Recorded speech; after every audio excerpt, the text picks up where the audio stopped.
you want to start with Jalen? Yeah, I think we should. A+. Okay. I gave him. So I had a few different grades I was thinking yesterday. Here are some stats about Jalen that I think like you wouldn't guess based off how he's discussed, but I think it is pretty surprising. He's 6th in the NFL in completion percentage, 5th in yards per attempt, 5th in completions over 40 yards, 6th in completions over 20 yards, 5th in total yards, 3rd in big time throws according to Pro Football Focus, 5th best passer rating on 3rd down, 2nd in total touchdowns, most wins in the NFL. I mean, he's been a top 5 quarterback in the NFL. And by the way, like the last month, he's been that much better throwing the football. 100%. Yeah. So I originally gave him a B. Wow. But then, but no, well, hold on. I ended up on an A-. Okay. I mean 8-1. He's been throwing the ball really well. I think also when we talked about the Eagles and the challenge they had coming into this year, it was prove that you could do it again. And really that was Jalen. Like it was Nick and it was the team, but it was Jalen.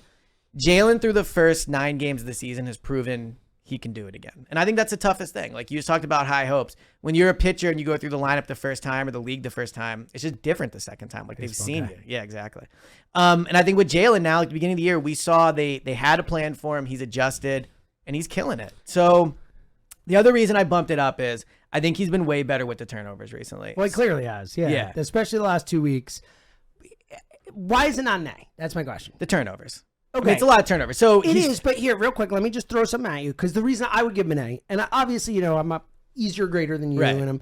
But I honestly think he deserves an A, and I wouldn't give everyone an A or anything like that. But I think Jalen deserves an A for 2 reasons that you mentioned. One, the fact that he is clearly playing through something, and that he has clearly lifted his game while going out like a freaking warrior and playing through it. And I think that has to be factored in, especially when we're talking about early season. Like, we don't know how long he's had this. My guess is he's had it for a while because he has not run the same way a lot this year. We've talked about that. He's been less burst. So my guess he had this for a while. Like, I think he was learning to play through it early on. Like, I think he was learning to figure out the injury and get through it. And I'm not going to ding him for the early stuff, especially when he won those games. So, like, I get the turnovers are a thing, but it looks like he's corrected it. And again, at the end of the day, like he, in my opinion, through the first half of the season, is the MVP of the season. It's either him, Lamar, or Mahomes. Like there's no. I think it's Jalen. Fourth. I think like, Jalen is the MVP. Unless you want to make the AJ Brown, Tyreek argument, I wouldn't do that. But yeah, Joe Burrow. Joe Burrow will be there by the end, but Joe Burrow started way slower. Agreed. I mean, Joe Burrow was bad. Agreed. For a few weeks. I agree. Like Jalen was never close to as bad as Burrow was those few weeks because of the injury and all that, but still fair.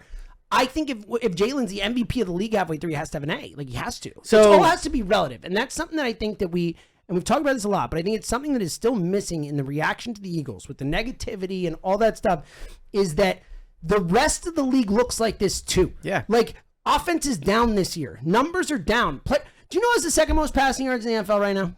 Yeah, I actually do.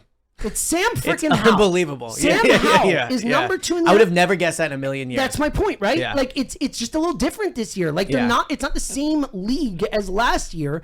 And I think we have to recognize that when we look at both the Eagles as a whole and we look at Jalen, it's all about everyone else you're playing against in that year. And it has to be relative. And I think when you look at it relatively, I think he has to get an A. So, first of all, an A- is still an A. I get it. As I told my parents. A. Yeah. But like the turnovers, he's turned it over a lot. He's 4th in the NFL in turnovers. I know, but he's recovered and bounced back and went. Well, I'm just saying though, like they only lost one game because of the turnovers, and in that game, 3 of them were not his fault. Agreed, but like the play he made against the Jets was an all-time bad play.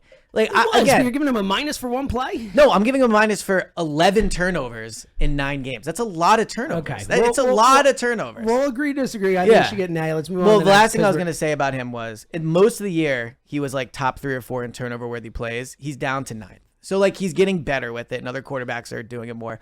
But yeah, look again, A-, I think, considering how his season started to an extent and how the turnovers were, I think is a good one. Okay, I give him an A. All right, running back. You ready? So you're giving full position grade? Full positions. Okay, so it's not from just here on out, it's DeAndre full Swift. position. Okay, I like that. That makes it easier. All right, go ahead. We'd be here for a very long time. Yes. I gave the running backs a C+.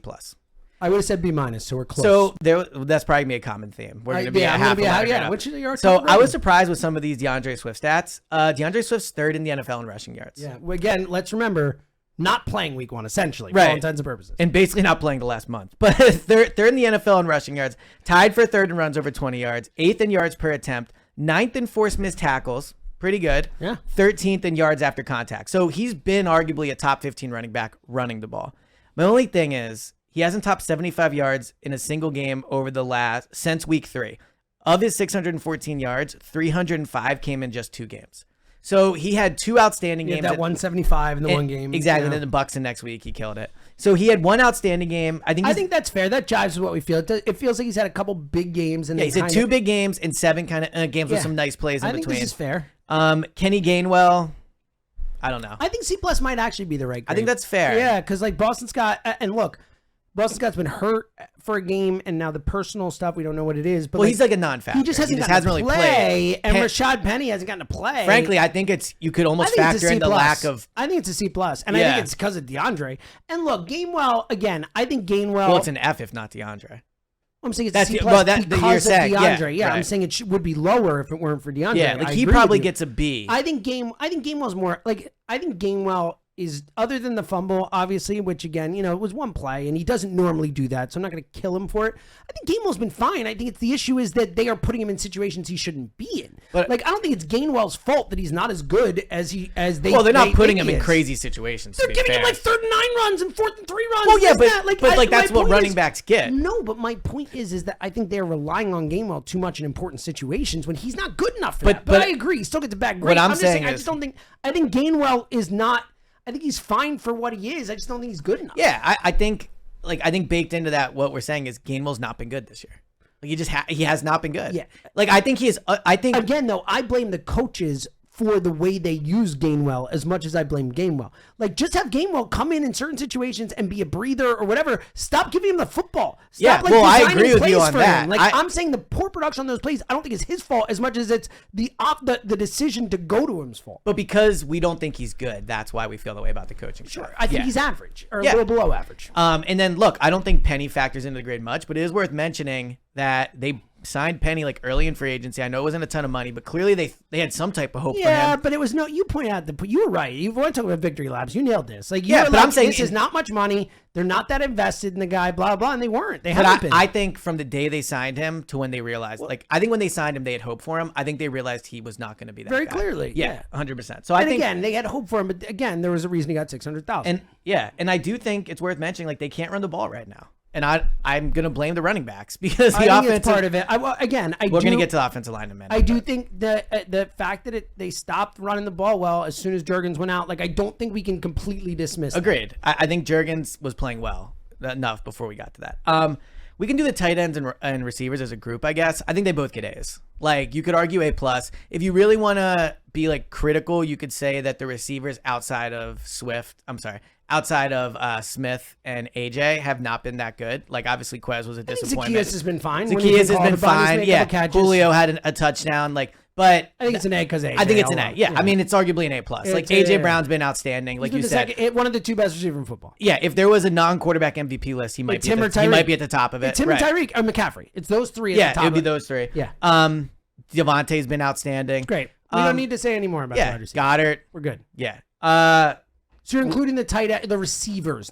I got you. Well, we haven't talked about Goddard being knocked out. We talked about it on the pod. We assumed it was going to be for a little while. We just didn't know the exact amount of time. Honestly, it's great news. The fact that it's only 4 weeks, it seems, and it probably could be 6 or whatever. Right. But I think in the moment when it happened, we all thought, wow, he could be out, 8 weeks. He could be out the rest of the season. Look, you don't want to lose Goddard.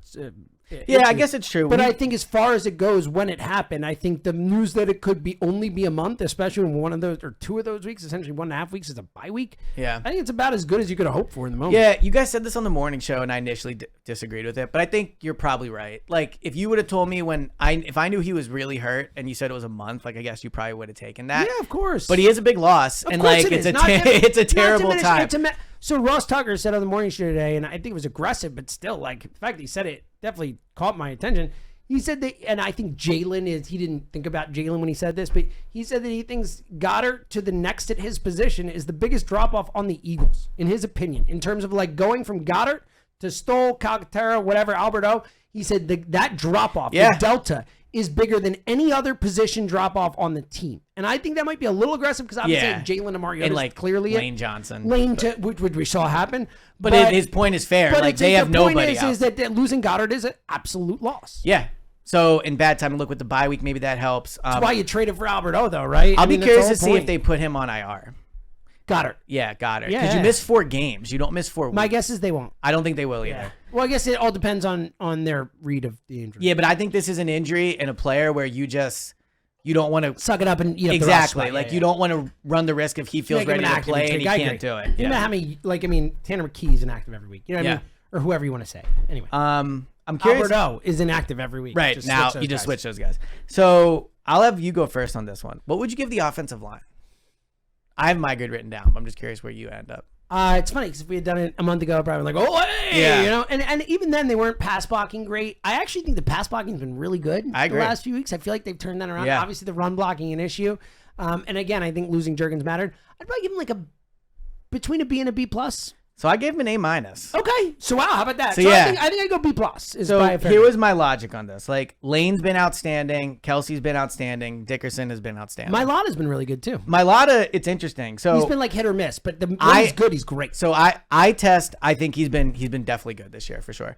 He is, I think, the 9th rated, or no, the Eagles and the Lions, the only 2 teams in the NFL with 2 tackles in the top 15 on Pro Football Focus. So back to your our Lions point, thing. yeah. But so Mylata overall, what I turned out he's a good player. was surprising about Mylata is I have it written down here somewhere. I think he's 4th in the league in pressures allowed.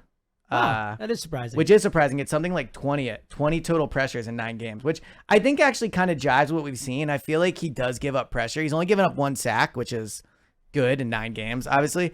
My only reason why I did like an A-, I think Juergens played pretty well when he was in. I think the loss of him has clearly been seen. Opeta had to be benched. Steen, I don't think played well against Dallas. So with the offensive line, they clearly have one weak spot until Juergens come back. And frankly, who knows how Juergens will be? Like, look at last year with Jordan Davis. Sure. I know it's a different body type, but both offensive linemen, and it's foot injury. So who knows if he'll be the same when he comes back. But the right guard spot is an issue. Like a rookie for all intents. That's what I mean. Just like first year Jordan playing. Davis was. Yeah. Yeah.